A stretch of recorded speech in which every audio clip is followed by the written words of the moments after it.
আপোনাৰ নিজৰ মোবাইলৰ ষ্ট'ৰেজ খালী কৰিব লাগিলে আপুনি কি কৰিব লাগিব? গেলাৰীৰ পৰা ফটো ভিডিঅ' ডিলিট কৰিলে ষ্ট'ৰেজ খালী হয়নে মোবাইলৰ? নমস্কাৰ বন্ধু বান্ধৱীসকল, স্বাগতম জনাইছোঁ সকলোকে।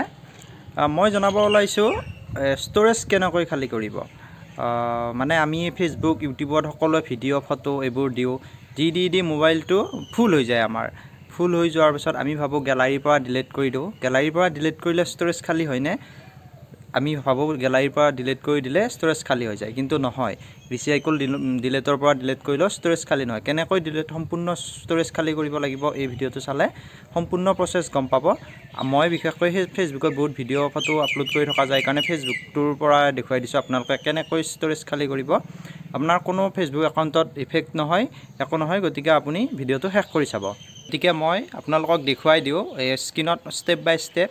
আপোনালোকে শেষ কৰি ভিডিঅ'টো চাব, গম পাব। বহুতে ফেচবুকত ভিডিঅ' ফটো বা ইনষ্টাগ্ৰামত দিয়ে বা ইউটিউবত দিয়ে বা এনেকৈ আৰু বহুতে দি থাকে। দিয়াৰ পিছত আমি গেলাৰীৰ পৰা ডিলিট কৰি দিওঁ।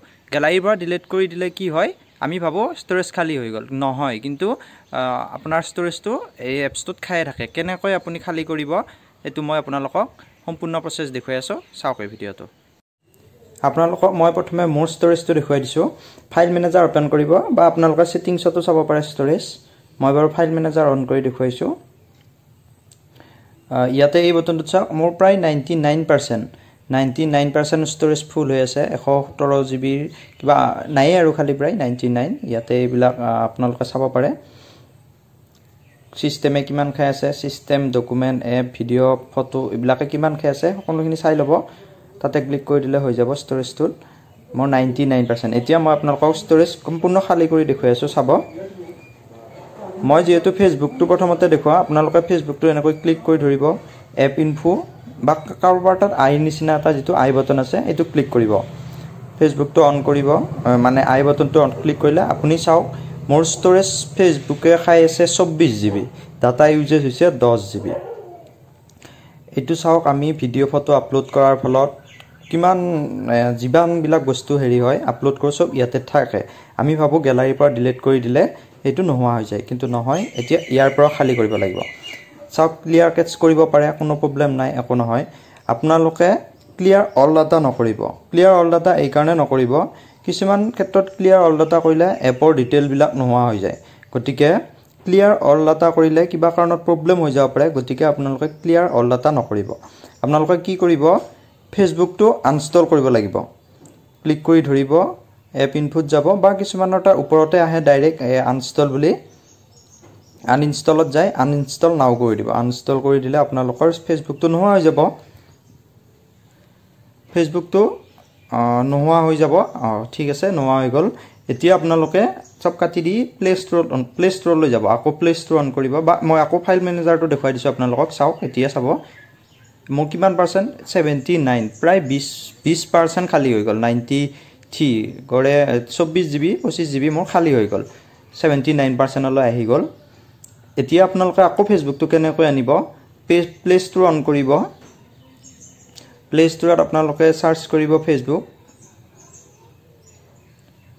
ইয়াতে আপোনালোকে ফেচবুক চাৰ্চ কৰিব, ফেচবুকটো আহিব। ফেচবুকটো ইনষ্টল দি দিব। ইনষ্টল হোৱালৈ অপেক্ষা কৰিব।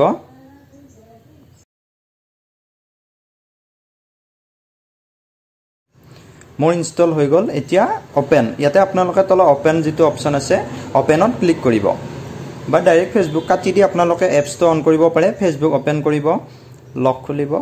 এতিয়া চাওক, ইয়াতে লগ ইনৰ অপশ্যন আহিব। মনত ৰাখিব, কিন্তু আপোনালোকৰ পাছৱৰ্ডটো মনত থাকিব লাগিব, যিহেতু ফেচবুক লগ ইন কৰিলে আপোনালোকক পাছৱৰ্ডৰ প্ৰব্লেম হয়। মোৰ এইটো এইকাৰণে অট'মেটিক আহি গ'ল, কাৰণ মোৰ মেছেঞ্জাৰত যিহেতু ফেচবুকটো লগ ইন হৈয়ে আছিলে, মেছেঞ্জাৰৰ পৰা ফেচবুকটো অট'মেটিক আহি গ'ল। ইয়াতে গোটেইখিনি এলাউ কৰিব আপোনালোকে। তাৰপাছত চাব, এতিয়া মই আপোনালোকৰ মোৰ ফেচবুকৰ এংগেজমেণ্টখিনি দেখুৱাই দিছোঁ। প্ৰথম কাৰণে অকণমান শ্ল' দিছে বাৰু।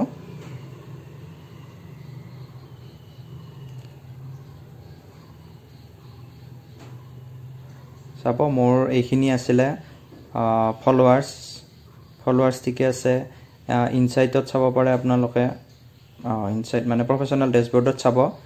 মনিটাইজেশ্যনত চাওক মোৰ আগতে যেনেকুৱা হৈ আছিলে তেনেকুৱা মই এতিয়ালৈ বাৰু মনিটাইজেশ্যন পোৱাই নাই তথাপি তেনেকুৱা হৈ আছে মাইনাছ লাগিছে এইটো বেলেগ কথা মই ইমান থাকিব পৰা নাই মানে এইকেইদিন সেইবাবে অকমান মাইনাছ লাগিছে কিন্তু মোৰ কোনো ইফেক্ট হোৱা নাই ইফেক্ট একোই নাই ফেসবুকটোত গোটেই মানে কিন্তু ক্লিয়াৰ ষ্টৰেজ খালি হৈ গ'ল তো এনেকৈ আপোনালোকে ষ্টৰেজ খালি কৰিব ফাইল ম্যানেজাৰত গৈ মই এতিয়া আপোনালোকক দেখুৱাই দিছো মোৰ ফেসবুকৰ ইফেক্ট হোৱা নাই ইয়াতে এতিয়া যেটো ফেসবুকটো ইনষ্টল দিলো অকমান হেৰি হৈ গ'ল আকৌ 80% হৈ গ'ল ইয়াতে আপোনালোকে গোটেইখিনি চাব পাৰে এপছ কিমান ভিডিও ইমেজ কিনি চাই লব আপোনালোকে এইখিনিয়ে এনেকৈ আপোনালোকে খালি কৰিব আমি ভাবো ফেসবুকত ভিডিও ফটো দি গ্যালাৰীৰ পৰা আনষ্টল ডিলিট কৰি দাও তাৰ পৰা ৰিসাইকেল ডিলিটৰ পৰা আনষ্টল কৰি দাও দিয়াৰ পিছত খালি হৈ যায় কিন্তু নহয় ইয়াতে ফেসবুকৰ যি মেইন এপছটোৰ ষ্টৰেজ তাতে ইউজ হৈ থাকে এতিয়া সক ষ্টৰেজ মাত্ৰ 498 MB হৈছে ডাটা ইউজেজ 18 MB মানে এইখিনি আৰু আপোনালোকে এনেকৈ ডিলিট কৰিব মই অকল ফেসবুকটো দেখুৱাইছো এনেকৈ ইউটিউব ইনষ্টা যি ইউজ কৰে আপোনালোকে সকলোতে কৰিব পাৰে